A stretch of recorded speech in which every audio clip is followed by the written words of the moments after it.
Banks, can we trust them to keep our money safe? Well, in my opinion, no. The reality is that if you deposit money into a bank, it's not actually your money.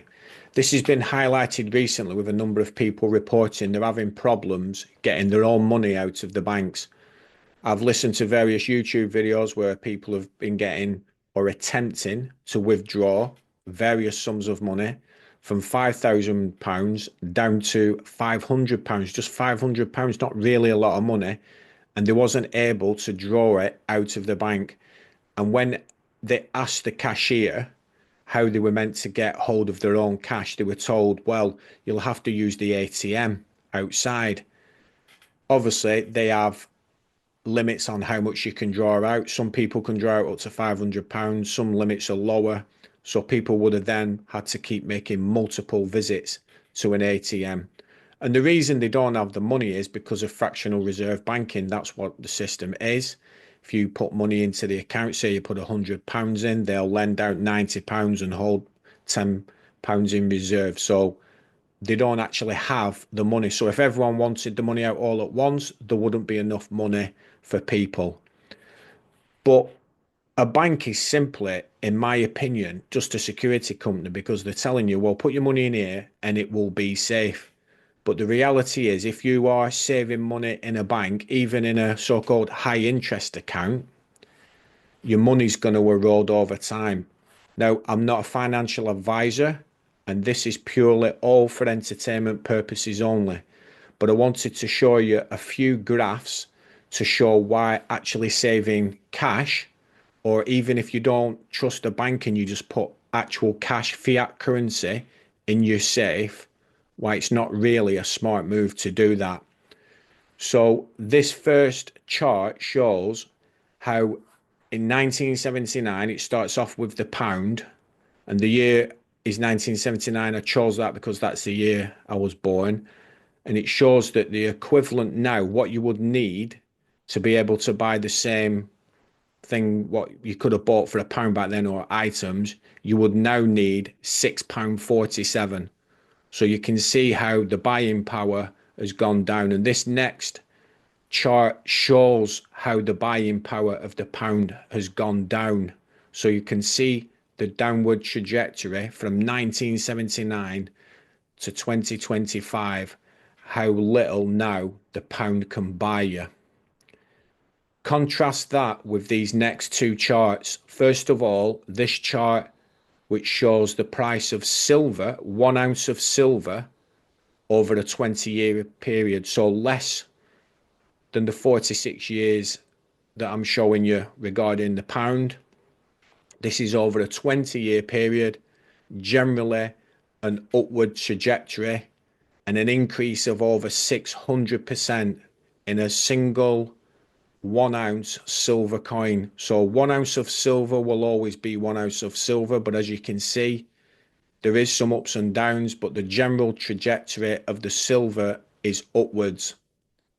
And this second chart now is gold. Again, you can see general trajectory of the gold. 1 ounce gold is upwards, over 870% increase.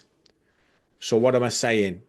Well, my first piece of advice, and it is for entertainment purposes only, guys, is get your money out of the banks. You are going to find it more and more difficult to withdraw your own cash from the bank. If you search on YouTube, there are videos of people talking about the problems they've had drawing out smaller amounts like £500, even when they've taken their own ID in to prove who they are and they get questioned why they want the money. So number one, take your money out of the banks. Leave in obviously enough just to pay your bills, your direct debits. Have some emergency cash. That's number two. You need an emergency fund. So you do need some fiat currency, which you have immediate access to.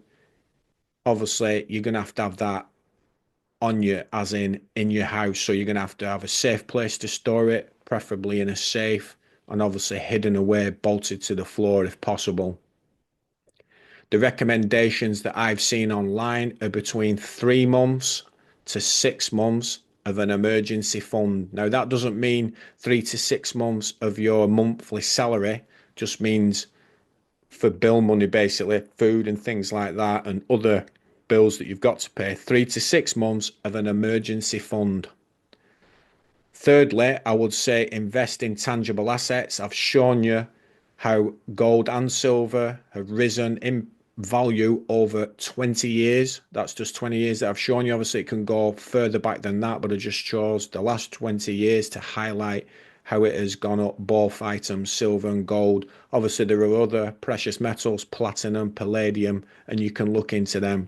But my advice, even though I'm not a financial advisor, would be to invest some money in precious metals as a hedge against inflation. It's a way to save money because gold and silver are actually universal. If you take some of your country's fiat currency to another country, you can't spend it. It needs to be exchanged, and there's an exchange rate, so it's not universal. But and I 1 ounce gold, 1 ounce of silver is still 1 ounce of gold, 1 ounce of silver, whether it's in England, Scotland, Denmark, Canada, Russia, wherever you want to go, 1 ounce of gold is still 1 ounce of gold, and 1 ounce of silver is still 1 ounce of silver. So my advice would be put some money into precious metals.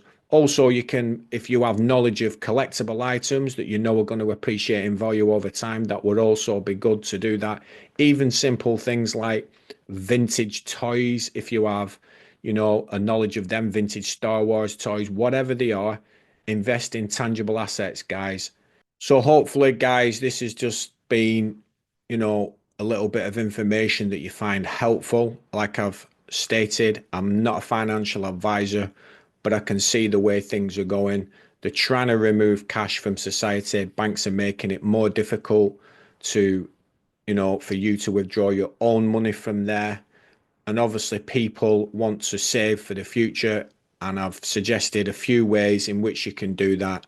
And hopefully, you'll look into it. And like always, I tell people, do your own research.